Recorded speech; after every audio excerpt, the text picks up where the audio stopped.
नमस्कार दोस्तों, आखिर सुज़लॉन एनर्जी के शेयर में इतनी तेजी क्यों है और क्या यह वापसी सच्ची है?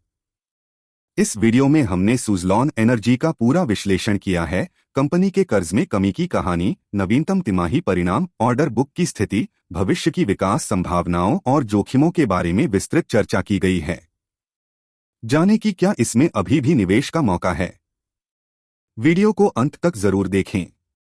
क्या एक कंपनी जो कभी दिवालिया होने के कगार पर थी, आज फिर से निवेशकों का पसंदीदा स्टॉक बन सकती है? एक कंपनी जिसने पिछले 3 सालों में 2000% से ज्यादा का रिटर्न दिया है।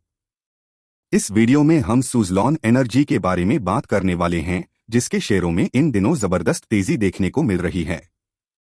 तो क्या यह सिर्फ एक रैली है या असली कमबैक? चलिए पता करते हैं। सबसे पहले सुज़लॉन एनर्जी के बारे में जानते हैं। यह भारत की सबसे बड़ी विंड एनर्जी सॉल्यूशंस कंपनी है, जिसकी स्थापना 1995 में तुलसी तांती ने की थी। कंपनी विंड टरबाइन निर्माण से लेकर विंड फार्म विकास और मेंटेनेंस सेवाओं तक पूरी वैल्यू चेन में काम करती है।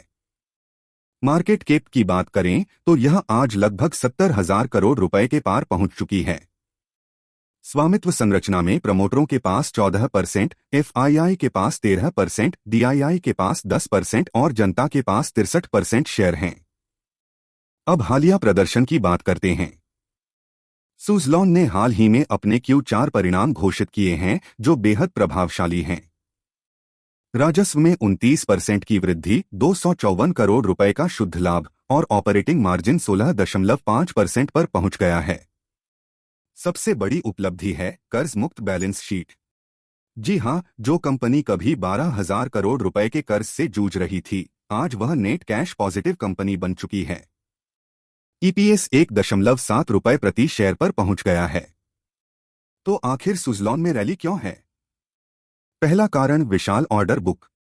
कंपनी के पास अभी 3,300 मेगावाट से ज्यादा का ऑर्डर बुक है, जो अगले 2 से 3 सालों की राजस्व दृश्यता दे रहा है।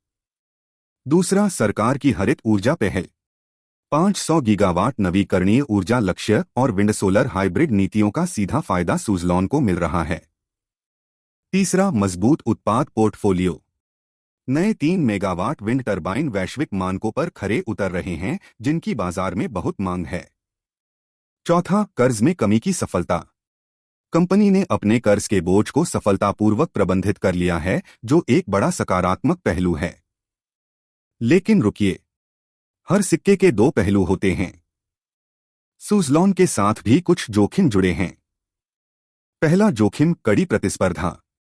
सीमेंस गेमसा, वेस्टस जैसी अंतर्राष्ट्रीय कंपनियों और इनॉक्स विंड जैसी घरेलू कंपनियों से कड़ी प्रतिस्पर्धा का सामना करना पड़ता है। दूसरा जोखिम, कच्चे माल की कीमतों में उतार चढ़ाव। स्टील और अन्य धातुओं की कीमतों में उतार चढ़ाव का लाभप्रदता पर सीधा असर पड़ता है। तीसरा जोखिम, कार्यान्वयन क्षमता। बड़े ऑर्डर बुक को समय पर पूरा करना भविष्य में चुनौती हो सकती है। चौथा जोखिम, नीति निर्भरता। सरकारी नीतियों और सब्सिडी पर निर्भरता हमेशा एक जोखिम कारक रहती है। अब महत्वपूर्ण सवाल, क्या वर्तमान मूल्यांकन उचित है? वर्तमान बाजार मूल्य लगभग 4850 के रेंज में है।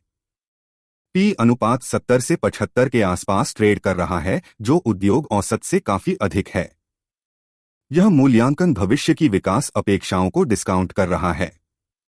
1 साल का रिटर्न 250% से ज्यादा है, 3 साल का रिटर्न तो 2000% को पार कर चुका है। लाभांश उपज वर्तमान में नगण्य है, क्योंकि कंपनी विकास में पुनर्निवेश कर रही है। भविष्य की बात करें तो सुज़लॉन के पास जबरदस्त विकास के अवसर हैं। कंपनी 2027 तक 5,000 मेगावाट वार्षिक क्षमता तक पहुंचने का लक्ष्य लेकर चल रही है। सेवा व्यवसाय में विस्तार और ऑफशोर विंड परियोजनाओं में प्रवेश भविष्य के विकास ड्राइवर हो सकते हैं। विश्लेषकों के विचार मिले-जुले हैं, कुछ 6065 का लक्ष्य मूल्य दे रहे हैं, वहीं कुछ वर्तमान मूल्यांकन को महंगा मान रहे हैं। दीर्घकालिक निवेशकों के लिए भारत में नवीकरणीय ऊर्जा की कहानी मजबूत है, लेकिन एंट्री पॉइंट सावधानीपूर्वक चयन मांगता है। तो दोस्तों, सुज़लॉन एनर्जी की कहानी एक मजबूत टर्नअराउंड की है। प्रभावशाली ऑर्डर बुक और कर्ज में कमी के सकारात्मक पहलू हैं, लेकिन उच्च मूल्यांकन और प्रतिस्पर्धा के जोखिम भी हैं। अंतिम निर्णय। आक्रामक निवेशकों के लिए विकास की कहानी आकर्षक हो सकती है, लेकिन रूढ़िवादी निवेशकों के लिए प्रतीक्षा और देखने की रणनीति बेहतर रहेगी। अगर वीडियो पसंद आई हो तो लाइक जरूर करें, अपने निवेशक दोस्तों के साथ शेयर करें और सब्सक्राइब बटन दबाना न भूलें। नीचे कमेंट सेक्शन में बताएं आपका सुज़लॉन एनर्जी पर क्या विचार है। यह वीडियो सिर्फ शैक्षिक उद्देश्य के लिए है, इसे निवेश सलाह न मानें। किसी भी स्टॉक में निवेश करने से पहले अपने वित्तीय सलाहकार से सलाह लें। बाजार में जोखिम है, निवेश सावधानी से करें। मिलते हैं अगले वीडियो में नई जानकारी के साथ। सीखते रहें, समझदारी से निवेश करते रहें। जय हिंद।